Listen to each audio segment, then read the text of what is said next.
தரிசனம் டிஜிட்டல் நேயர்களுக்கு ரமணி சுந்தரராஜனின் அன்பு வணக்கங்கள். இன்று திருவெம்பாவையினுடைய 5வது பாடல் பார்க்க இருக்கின்றோம். மாலறியா நான்முகனும் காணா மலையினை நாம் போலறிவோம் என்றுள்ள பொக்கங்களே பேசும் பாலூறு தேன்வாய் படிரீ கடை திறவாய் ஞாலமே விண்ணே பிறவே அறிவறியான் கோலமும் நம்மை ஆட்கொண்டு அருளிக் கோதாட்டும் சீலமும் பாடி சிவனே சிவனே என்று ஓலமிடினும் உணராய் உணராய்கான் ஏலக்குழலி பரிசேலோர் எம்பாவாய். இது 5வது பாடல். இந்த 5வது பாடல்ல மறுபடியும் முதல் பாடல்ல அவர் சொன்னதை பதிவு செய்கிறார். ஆதியும் அந்தமும் இல்லா அருட்பெரும் ஜோதி அப்படின்னு சொன்னார் இல்லையா. இங்கே அந்த கதையினுடைய விளக்கத்தை நம்ம பார்த்தோம்.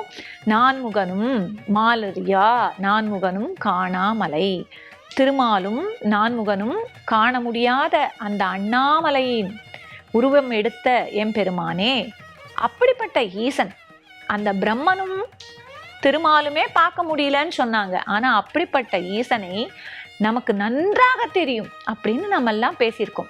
என்றுள்ள பொக்கங்களே பேசும் பாலூறு தேன்வாய் படிரி.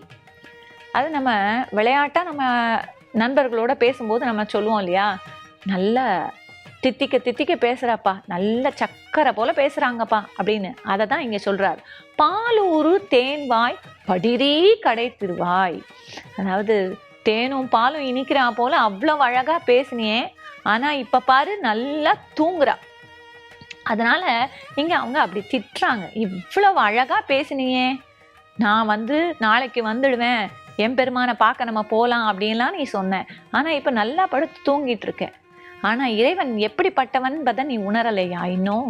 வஞ்சகி அப்படின்ற வார்த்தையை இங்க சொல்றாங்க. வஞ்சகின்னா மனசுல ஒண்ணு வச்சுக்கிறது, வெளியில ஒண்ணு பேசுறது, அப்படிப்பட்டவங்களை தான் அப்படி சொல்றது. இங்க பாலூறு தேன்வாய், இவள் என்ன சொன்னாள்? நேற்று இறைவனை பார்க்க வேண்டும் என்று சொன்னாலே, இப்ப இன்னும் படுத்து உறங்கி கொண்டிருக்கின்றாளே, அதனால உன்னோட வீட்டினுடைய கதவை திறக்காம இன்னும் வச்சிருக்கியே. ஞாலமே விண்ணே பிறவே அறிவறியான் என்று சொல்கின்றார்கள். ஞாலமே உலகமே நீதான் என்று இறைவனை சொன்னாய். விண்ணே அந்த வானத்திலும் அந்த இறைவனையே நீ கண்டாய். ஞாலமே விண்ணே பிறவே அறிவறியான் சீலமும் நம்மை ஆட்கொண்டு அருளி கோதாட்டும் சீலமும் என்று சொல்கின்றார்.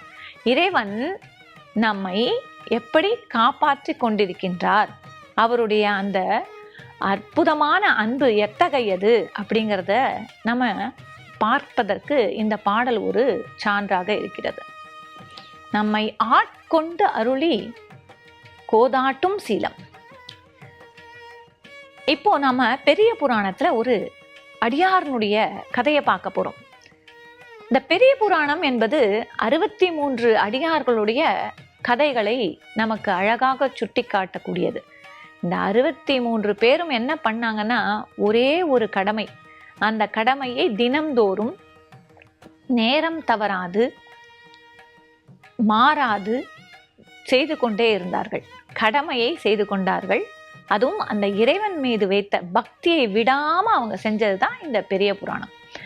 அதிலே அறிவாட்டாயன் என்பவர் ஒருத்தர். இந்த அறிவாட்டாயனாருடைய வேலை என்னன்னா, தினம் தினம் இறைவனுக்கு செங்கீரை, அதாவது நம்ம இப்ப பார்க்கக்கூடிய அந்த சிவப்பு கீரை, அதையும் மாவடு இதையும் வைத்து அந்த இறைவனுக்கு வழிபடுதல். இறைவனுக்கு தினம்தோறும் அந்த செங்கீரையை கொண்டு வந்து அதை நிவேதனமாக படைப்பார். ஒரு மாவளையும் வச்சு படைப்பார். தினம் இதை விடாம செய்து கொண்டே வருகின்றார். அப்போ எம்பெருமான் இவரை சோதிக்க எண்ணினார். வழக்கம் போல மழை பொய்த்தது, பஞ்சம் வந்தது. அப்போ நெல் மூட்டையெல்லாம் கிடைக்காது, ரொம்ப கஷ்டமா இருக்கும் இல்லையா. இருந்தாலும் அந்த ஊர்ல கிடைக்கலன்னாலும் இவர் என்ன பண்ணார்னா, வேற ஊருக்கு போய் பொழப்பு நடத்தி அங்கேருந்து பணம் சம்பாதித்து கொண்டு வந்து அதன் மூலமாக நெல்லை வாங்கி இப்படி அவர் அந்த பணியை விடாம செஞ்சுக்கிட்டே வரார். தினம் தினம் செய்யும் போது என்ன ஆகும்னா, இப்போ ஒரே இடத்துல இருந்து செய்யும் போது நமக்கு கஷ்டம் தெரியாது. இங்கேருந்து வேற இடத்துக்கு போய் அதை செஞ்சுட்டு இங்க வந்து திரும்பவும் சுவாமிக்கு பண்ணிட்டு மறுபடியும் எல்லாத்தையும் செஞ்சு முடிச்சு திரும்பியும் போய் வந்து, இப்ப இருக்கிற வசதி கூட அந்த காலத்துல எல்லாம் இல்லை. எல்லா இடத்துக்கும் நடந்தே போகணும், நடந்தே வரணும். அப்ப அந்த உடம்பு தளர்ந்து போகிறது. இறைவனுக்காக இவர் நிவேதனத்தை செய்கிறார். ஒரு நாளைக்கு ரொம்ப தாமதமா போச்சு, ரொம்ப லேட் ஆச்சு. என்ன பண்றதுன்னு தெரியல. வேக வேகமா வராரு. அந்த சாதத்தை எடுத்துட்டு அவரு அந்த கையில எடுத்துன்னு வராரு. அவருக்கு கை கால்லாம் நடுங்குது. நடந்து வர்றதுக்கே தள்ளாட்டம் கொண்டு விட்டது அந்த உடம்பு. அப்படியே நடந்து வரும்போது தவறி கீழே அந்த தட்டை போட்டுடுறாரு.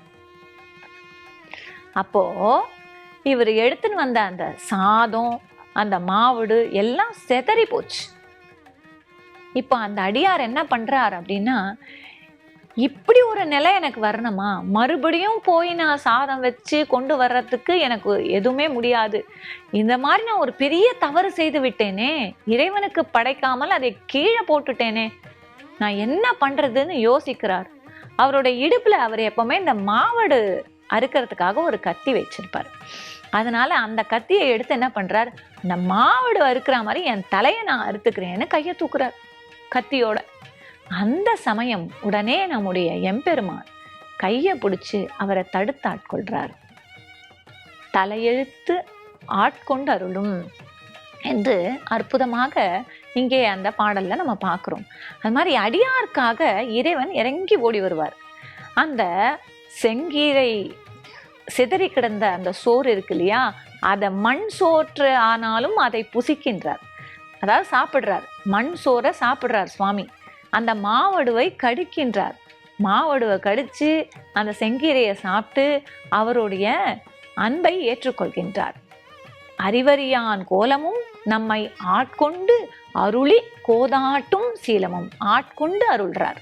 அப்படிப்பட்ட அற்புதமான அவருடைய பண்பை நாம் பாடி சிவனே சிவனே என்று ஓலமிடினும், நாங்கள்லாம் இப்படி பாடுறோம் சிவனே சிவனேன்னு கத்தி கத்தி பாடுறோம், அது கூட உனக்கு காதுல கேட்கல. உணராய் உணராய் காண், ஒரு தடவை சொல்லல, திரும்ப திரும்ப சொல்றாங்க. இது உனக்கு புரியலையா புரியலையா, ஏலக்குழலி பரிசேலோர் எம்பாவாய்.